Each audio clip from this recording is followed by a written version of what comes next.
Hello dear students. पिछले video में हमारे ये प्रश्न उत्तर हो चुके थे, पाठ भी पूरा हो चुका था। मैंने इनके सारे के आंसर समझा दिए थे, इसका भी बता दिया था घ का दीपा मौसी कैसे पढ़ती थी। तो पाठ के हिसाब से दीपा मौसी पेड़ पर बैठकर पढ़ती थी, ये आंसर होगा इसका। ठीक है, अब यहाँ से स्टार्ट कर रहे, ध्यान से देखिएगा। लिखित कोष्ठकों में से सही शब्द चुनकर खाली स्थान भरिए। तो ये कोष्ठक दिए हैं दो तरफ, इनमें से जो भी सही हो वो इधर भरना है। तो क है, मीनू को छुट्टियों में काम मिल गए थे। कितने मिल गए थे? 2-4 या ढेर सारे? तो उत्तर होगा ढेर सारे। क्या होगा? ढेर सारे। क्लियर? जो राइट है उस पर राइट करके इधर भरना है। सेकंड दिया है, मीनू कक्षा में पढ़ती थी। कौन सी कक्षा में? चौथी ए। तो यहाँ भरेंगे हम चौथी ए। उसके बाद है, मीनू गुड़िया के सेट की सफाई करती थी। तो कौन से सेट की थी? चाय सेट की या कॉफ़ी सेट की? चाय। तो यहाँ भरेंगे चाय। फिर घ है, मीनू के स्कूल में मंजिलें हैं। कितनी? कई या दो? कई है ना, बहुत सारी। यहाँ भरेंगे कई। क्लियर? रिक्त स्थान हो गए। नीचे लिखा है दूसरा, सही कथन के आगे सही तथा गलत कथन के आगे गलत का चिन्ह लगाइए। ये वाक्य दिए हैं, अगर ये हमें सही लगते हैं तो सही भरना है, अगर गलत लगते हैं तो गलत करना है। ठीक है, तो फर्स्ट पढ़ रही हूँ मैं, ध्यान से सुनना। मीनू की उम्र 7 साल थी। सही है या गलत? सही। तो हम इसके सामने सही निशान करेंगे। फिर है, मीनू घर के पर्दों के साथ खेलती थी।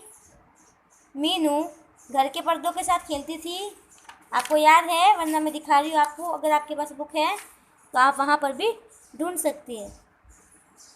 घर के पर्दों के साथ खेलती थी या नहीं?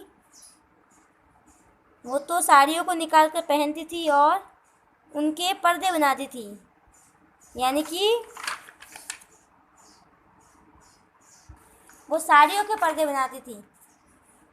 तो मीनू घर के पर्दों के साथ खेलती थी? हाँ,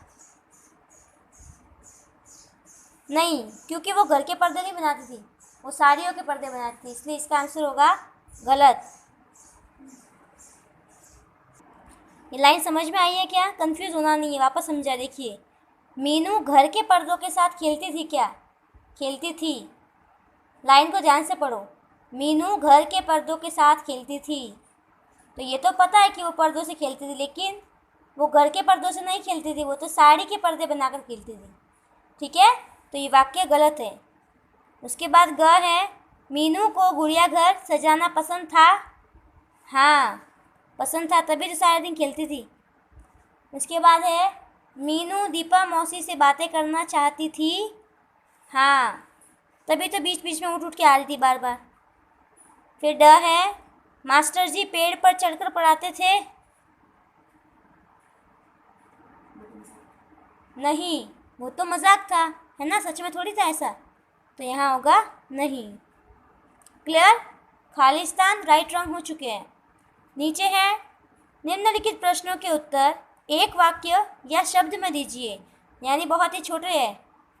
तो क है, मीनू को माँ की कौन सी चीज़ से खेलना पसंद था? ज़्यादा पसंद था। ऐसी कौन सी चीज़ है जिससे खेलना बहुत ज़्यादा पसंद था? जो मम्मी की चीज़ थी, साड़ी। क्या थी? साड़ी। ख है, मीनू की माँ का क्या नाम था? उषा। ग है, मीनू स्कूल में कहाँ बैठकर पढ़ती थी? कमरे में। ग है, मीनू के घर कौन आया था? दीपा मौसी। क्लियर? यहाँ मैंने छोटे छोटे आंसर क्यों दिए? क्योंकि यहाँ पे हेडिंग ही है, एक वाक्य में एक शब्द में देना है, इसीलिए मैंने उत्तर वापस से बड़ा नहीं बनाया, केवल जो उत्तर है मेन वही दिया है। अब आपको तीनों में से होमवर्क क्या करना है वो बता रही हूँ मैं, देख लीजिए। ये आपका होमवर्क है, प्रश्न उत्तर। ठीक है, ये पूरा पेज आपका होमवर्क है, देख लीजिए एक बार। डेट डालेंगे, पार्ट 4 पेड़ पर स्कूल, ठीक है, ये नाम हो जाएगा इसका। फिर प्रश्न क, प्रश्न ख, ग, घ, यानी पूरा पेज। ये आपका होमवर्क है आज का, देख लीजिए आप। ये मैंने जो क्वेश्चन समझा है वही है, समझाने की ज़रूरत नहीं है, बहुत ही छोटे हैं। 4 प्रश्न करने हैं, पूरा पेज आज का आपका होमवर्क है, ठीक है, समझ में आ गया। और लिखने के बाद एक बार पढ़ लेना ताकि आपको लर्न हो सके, बहुत ही छोटे हैं। दिख गया पेपर? धन्यवाद।